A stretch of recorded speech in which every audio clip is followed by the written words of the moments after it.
you could pick any presidential candidate who ran in a previous election but didn't win to magically win the 2024 election, who would you choose? Magically? I'd go back to like fucking Tippecanoe and Tyler 2 or something. I'd get some like fucking late 1800s politician that lost and just dump them in the, just see how it goes. I don't know who I'd pick. All right. That's a tough call. It's a tough call.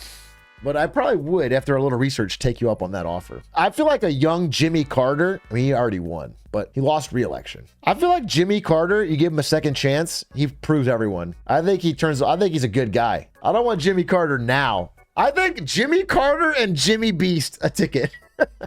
I think Jimmy Carter and Jimmy Beast ticket turns this country around. We get the youth, we get the elderly, we get Habitat for Humanity, we get a video out of it. I think Carter Beast. Yeah, again, you know, he got hit with a huge oil crisis, and I don't think his term goes the way it does if that doesn't happen. People got pissed about the economics of it, and then we get to fucking Reagan, and then he fucking punts things. I put 100 senators on an island, and the last one to leave gets my support on legislation. Last person with their hand on the Constitution keeps their rights. Can we throw Bob Odenkirk as Jimmy McGill onto that? So I'm sorry, you want to change the fact that we have a president and a vice president, some sort of vice president, and then you want to get actor Bob Odenkirk to play one of his characters, Jimmy McGill, but full-time running the country. So he has to commit to playing Slippin' Jimmy as a character, and then throw Jimmy Neutron in as a number 4. Jimmy Neutron, an animated character. It's Jimmy Beast, it's Jimmy Carter, it's Jimmy McGill acting. It's fucking Jimmy Neutron animated with the voice actor. That's a ticket, I'll be honest with you. That does hit the 4 quadrants of society. I feel like it's a strong voting base. The J4 ticket, I actually like that. Jimi Hendrix too. Jimi Hendrix is dead. Jimmy Fallon would be bad. Jimmy Dean, I believe, is just a brand name of sausages. Jimmy John is a sandwich place. Jimmy Butler, a basketball player. Jimmy Wong, I do like him. And then Jim from The Office. You're getting Krasinski to reprise his role that he played 20 years ago. What is he going to do in this new society? You know, somebody's the president, somebody's the VP. What is Jim from The Office doing? He's gonna Jim the camera. That's not a role that's needed. It doesn't need pranks. During the State of the Union, when fucking Jimmy Beast is talking about how he's gonna make, you know, 100 senators stand in a circle, Jim from The Office goes,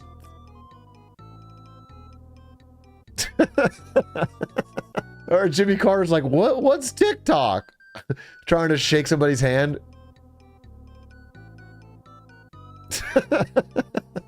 Yeah, it could be good. There could be something there. I will say I have written a movie that you guys never seem to give me credit for called Next in Line, about Adam Sandler, the White House janitor, getting promoted to president after Air Force One crashes. And I just feel like I don't get my flowers for that. I feel like people would watch this. Way too high effort for Sandler. Respectively, what the fuck are you talking about? You think Adam Sandler wouldn't do a movie where he plays a goofy White House janitor who gets the presidency after Air Force One goes down? Listen, if you know the plot, which you should because I've talked about it before, the president, the VP, everyone is on Air Force One, and it collides with another plane full of a bunch of senators.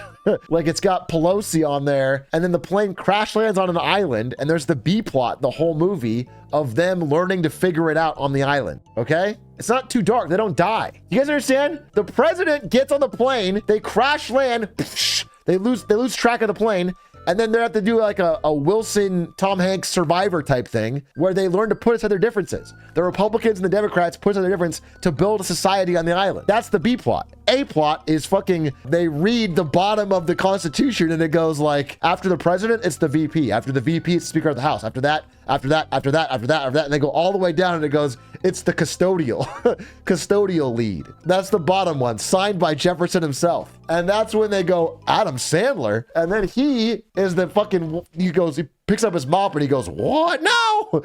And then he has to be the president. I think this is a Netflix banger. I feel like I fucking put this script into Netflix and we got a fucking hit. Honestly, wouldn't be that bad. It would be good. It would not, don't say it wouldn't be that bad. It would be out and out good. That's just Mr. Deeds. Man who has never watched Mr. Deeds speaking confidently. What the fuck are you talking about, bro? I've seen Mr. D. It's not that. It's an entirely different movie. Like Adam Sandler, Designated Survivor. No, it's not Designated Survivor, bro. It's different than that. It's next in line. It's next in line, and it's a fucking heater. Who would play Putin's counterpart in the movie? There's the cast you want, and then the cast you think you'll get. Do you know what I'm saying? There's the dream cast, and then there's a realistic cast. So I can give you both. My dream cast is Putin himself. My dream cast is that I get Vladimir Putin to play himself in this movie opposite Adam Sandler. And then Adam Sandler makes a mess of it, and Putin goes, Americans. That's his line. It's not even that hard. But, you know, Adam Sandler comes in and he like kicks over the fucking vase. He's like, borscht. This is gross. And like he doesn't present himself well. And then Putin goes, Americans. That's my dream cast. My more realistic cast is Dwayne "The Rock" Johnson as Putin. That's my like down to earth, okay? How are we gonna make this into a trilogy? Well, first of all, don't disrespect me by saying a trilogy. This is a trilogy. Okay?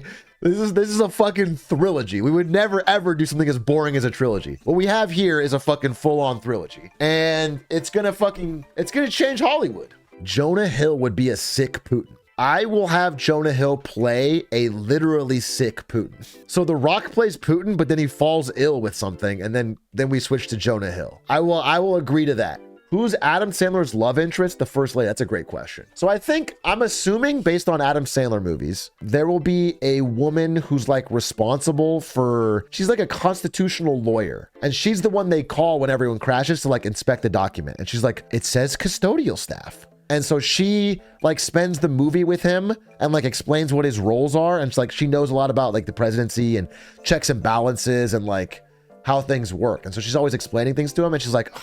At first she hates him, right? Because he's such a buffoon and doesn't get it. But then his like all-American sweetheart charm and like good moral center ends up doing the right thing. He ends up learning how to do the job. And maybe he's a little rough around the edges, but America really supports him. His approval rating is like 1% at the start. Everyone hates him, like get him out of office. But over time it rockets because he makes the smart choices. And you know what? He turns down the fucking blood-sucking middlemen. Who plays the role? I mean, there's the dream cast. There's the one you're gonna get. My dream for the role would be Michelle Obama. My dream for the role is Michelle Obama as Adam Sandler's love interest / wife, okay? Like that would be excellent. That is a fucking 4-quadrant movie. That helps a lot. I think more realistically, we're going to get Sydney Sweeney in a low-cut shirt. I think that's more realistically what we're going to get to close the deal. I think that's more realistically what we're going to get. We got to do what's working now. Does he launch a nuke by accident? Yeah, so he like... So Adam Sandler leaves like a meeting with Putin and he's really fumbled the bag. I mean, he just fucked things up. He looks weak. He looks nervous. He's bad. And Putin is just, he's mad at him and he starts fucking being aggressive. So Putin thinks he could take advantage of Adam Sandler's weakness and lack of knowledge. And so Putin starts like, I don't know, invading fucking Poland or something. He starts doing something. And then Adam Sandler is like bumbling around the White House. Like he's in like the situation room in the Pentagon or something. And he's like, guys, I don't really know. And he spills some coffee and he's like, oh shit. And he hits a button and it launches a nuke. And then Putin, we cut back to Putin, play that Putin. And he's in his office and he gets a warning. Holy shit, America's launched a nuke. And then Russia backs down right as the Pentagon is still able to cancel the nuke. But it shows that like he won't back down. So they cancel the nuke, but Russia's like, whoa, I get it. And so Adam Sandler appears very strong. Like he is like willing to go to the edge. Yeah, well played, Mr. Sandler. Well, I don't know what his name would be. His name wouldn't be Adam Sandler in the movie. It would be Saddam Andler. Well played, Mr. Andler, President Andler. Saddam. His name would be Saddam Andler. Well, Saddam. At the beginning of this, I thought you were describing an actual Adam Sandler movie. Pretend like you came up with the idea as a bit. This is my own idea, and I think it would fucking kill. I think I've actually just written a fucking knock out of the park election year type movie that brings the whole world together to make fun of politics again and not be so heated about it. I think this is going to be a fucking slam dunk, #1 Netflix,